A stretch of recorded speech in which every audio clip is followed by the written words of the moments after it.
If you needed any proof that the UK rail network is still defined by, well, staggering ambition, you just have to look at the numbers. They're pretty mind-boggling when you see them laid out. Absolutely. Up to March 2024, the network was managing about 1.6 billion passenger journeys in a year. I mean, that's a huge operational lift, day in, day out. It is. Just keeping that running is a massive achievement. But see, a new industry white paper isn't just content with maintaining that.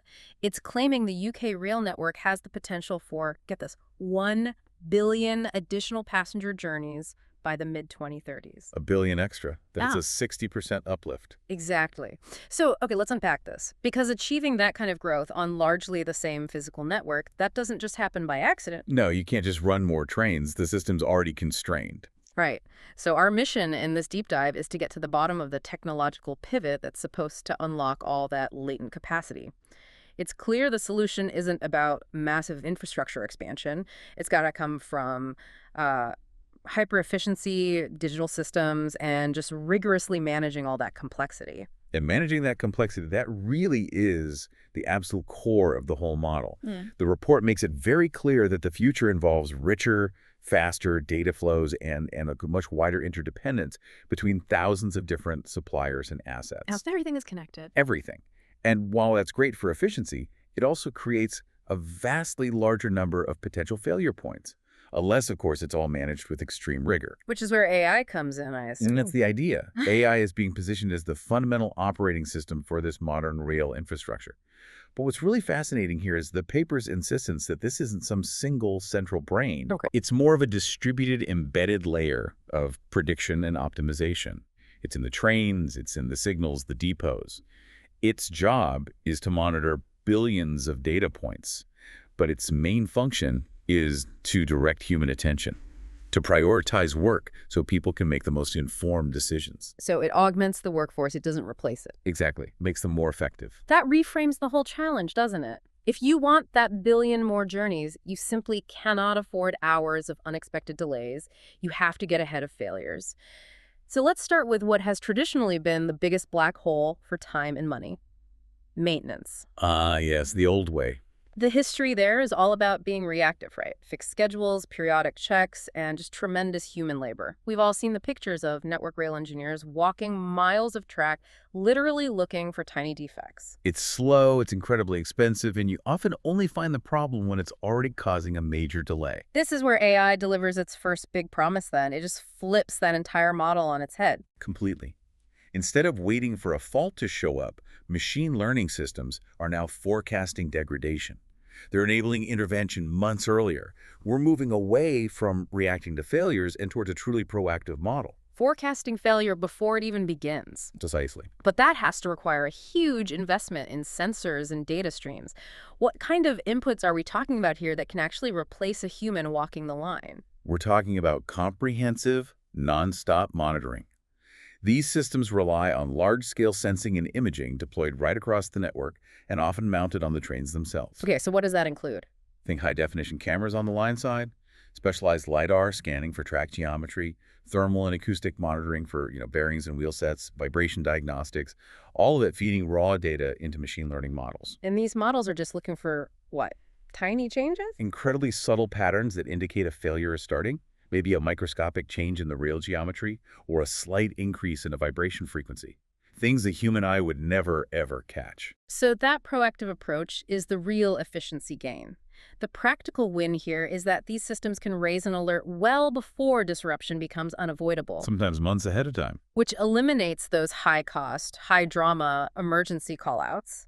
That whole shift from reactive find and fix to predict and prevent, that feels like the single most important foundation for getting to that billion journey goal. It just stabilizes the whole timetable. Absolutely. Stabilizing the timetable is key. But to scale this, across a national infrastructure, you need consistency. You need a shared understanding. It can't be 20 different operators all using 20 different systems. No, exactly. This kind of data push needs shared standards, consistent methods. That's why these global efforts are so important. We see it with Network Rail's internal push for data-led tools, but it also connects to bigger things, like Europe's rail R&D initiatives. You mean things like daydreams? Yes, programs like Daydreams, which grew out of Shift2Rail, They're basically trying to standardize the data language of the rails across borders. So a model developed here in the UK could benefit from data gathered in France or Germany. It just makes all the models smarter. Okay, so if AI gives us months of warning on a flaw, that helps solve the maintenance problem. But the real squeeze on capacity isn't just about faults, is it?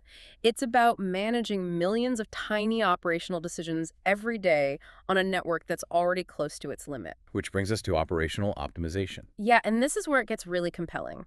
The white paper makes it clear that this is a major capacity unlock, and crucially, it happens without needing expensive new tunnels or bridges. It's just pure mathematics. Squeezing every last drop of performance out of the existing tracks. That's it. The promise is simply higher throughput on the tracks we already have, with AI acting as the brain of the traffic management system. So how does it work? What's it looking at? It's ingesting multiple real-time data streams all at once. Precise train positions, their actual speeds, the timetable context, trackside conditions, historical patterns, even up-to-the-minute weather forecasts. And it blends all that together. It blends it all to anticipate where one small delay might cascade into a huge disruption. And critically, it then proposes control actions to the human operators. Like what kind of actions? Things like adjust this signal timing by 30 seconds, or slow this one service down a tiny bit now to prevent a 10-minute wait for 3 other trains later. Complex stuff. And these systems are just recommending actions. Or is the research pushing for full autonomous control? For now, it's primarily focused on decision support. A lot of this leverages concepts like digital twins. Yeah. A digital twin isn't just a static map. It's a living, high-fidelity model of the real-time network. The system can run thousands of what-if scenarios in a split second and then propose the best outcome to the human controller. We've seen a lot of European trials on this, proving even marginal gains add up to substantial capacity increases. And the optimization isn't just about speed. I was really surprised to read about the energy efficiency side of this. I wouldn't have immediately connected AI traffic control to sustainability. But there's a massive benefit there, both environmental and financial. The paper says the algorithms can support drivers with optimal acceleration and braking guidance, basically telling them when to coast, when to apply power. It sounds so basic, but the report quantifies this as a potential energy reduction of 10 to 15%. Which is staggering when you think about the operational costs of a national railway. That scales immediately. And it's not just a generic recommendation, is it? No, not at all. It accounts for the specific route, the gradient changes, the train's traction, and, crucially, the overall timetable constraints.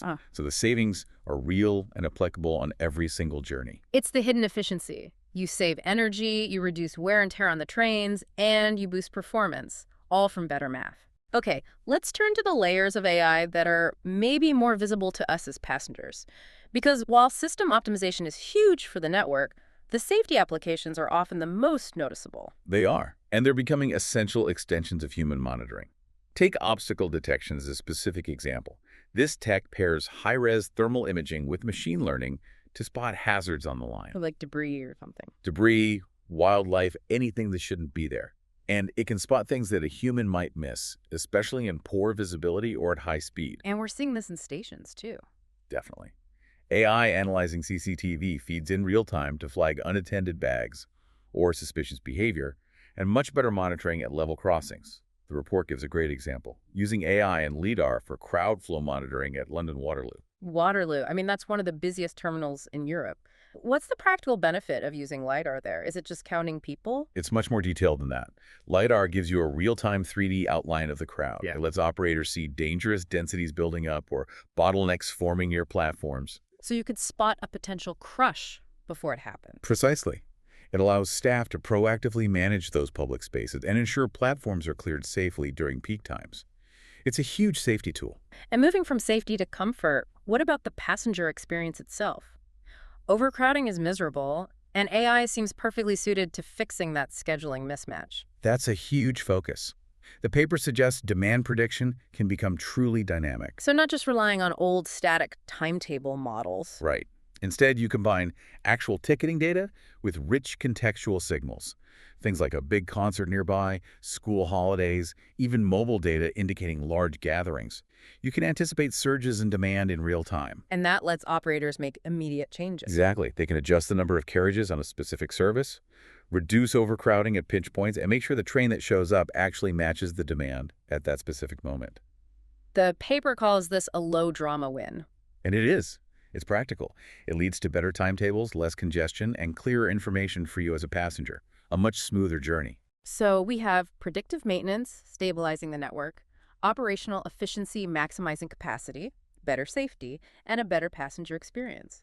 It sounds like a guaranteed win, but this level of digital convergence must create an immense risk. We have to talk about cybersecurity. We do. And if you connect all this to the bigger picture, the rapid digitization of the railway creates a vulnerability the industry has never really faced before.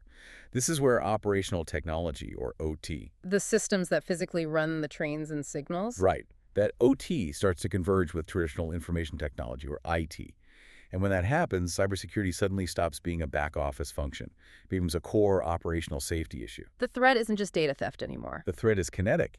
It's a malicious actor, being able to disrupt train movements or damage physical assets from a keyboard. And that distinction between an IT hack and an OT hack is just critical here. What are the main exposure points the report highlights? Well, the primary one is legacy systems. A lot of the signaling and control systems out there were installed decades ago. They were never designed to be connected to the internet, and they don't have a clear replacement plan. They're a prime target. A huge target. And when you blend modern AI and thousands of new sensors with that older, non-secure infrastructure, you just drastically widen the attack surface. Every smart sensor becomes a potential entry point into the core control network. It's a massive governance challenge. That is a sobering thought. You can't aim for a billion extra journeys if the very backbone of your control system is vulnerable to physical disruption through digital means. You can't. Which is why the paper also talks about the conditions for success. It's not just about the tech. What does it say? It's pretty blunt. Hmm? AI will only succeed if the foundations are secured and trusted. That means sensors have to be rugged enough to survive for decades. The predictive models have to earn operator trust through rigorous testing and validation.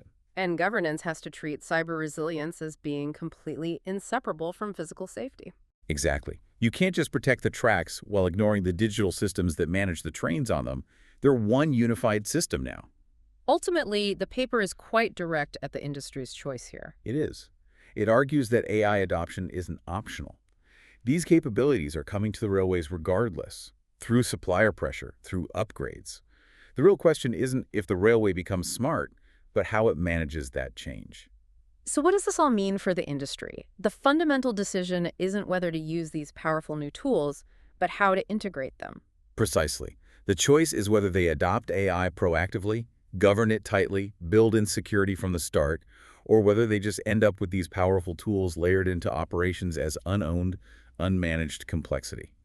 And that raises a really important question. Considering that stunning ambition of adding a billion passenger journeys on the existing infrastructure, how much weight does the success of predictive maintenance, that fundamental shift from finding faults to forecasting them, really carry when compared to the cyber risk of connecting every single sensor and trackside asset? Which priority should demand the most immediate critical capital investment? That's something for you to mull over as we watch the railways race toward a digitized future.